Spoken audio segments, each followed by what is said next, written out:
NCP SP के प्रमुख शरद पवार ने कहा कि दिल्ली में कुछ नेताओं के दिमाग पर सत्ता चढ़ गई थी, लेकिन लोकसभा चुनाव के नतीजे ने वापस उसे जमीन पर ला दिया। शरद पवार ने साथ ही दावा किया कि महाराष्ट्र विधानसभा चुनाव के नतीजे महाविकास आघाड़ी के पक्ष में जाएंगे। रिपोर्ट के मुताबिक शरद पवार ने सांगली जिले में किसानों की रैली को संबोधित करते हुए पीएम नरेंद्र मोदी की आलोचना की। उन्होंने कहा, मोदी आधारहीन बयान दे रहे थे। शरद पवार ने कहा, प्रचार के दौरान पीएम मोदी को 400 सीटें जीतने का भरोसा था। वह जवाहरलाल नेहरू, इंदिरा गांधी, राजीव गांधी की आलोचना करते रहे और राहुल गांधी पर निशाना साध रहे थे, जो कि आम लोगों से मिलकर उनकी समस्या समझने की कोशिश कर रहे हैं।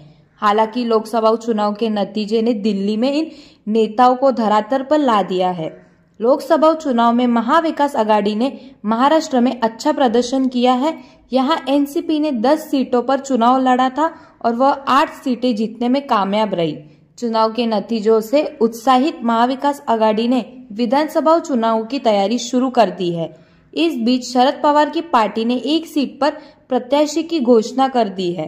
दरअसल शरद पवार ने तासगांव कवठे महाकाल सीट पर रोहित पाटिल को समर्थन देने की अपील की है। महाराष्ट्र में बीते दिनों एमवीए के सीएम पद के उम्मीदवार को लेकर चर्चा शुरू हो गई थी। यह चर्चा तब शुरू हुई थी जब संजय राउत ने अप्रत्यक्ष रूप से उद्धव ठाकरे का नाम आगे किया था।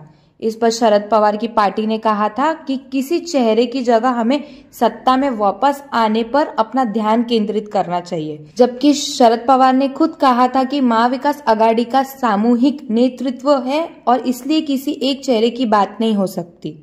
ब्यूरो रिपोर्ट, इशिका थोरात, बोल इंडिया।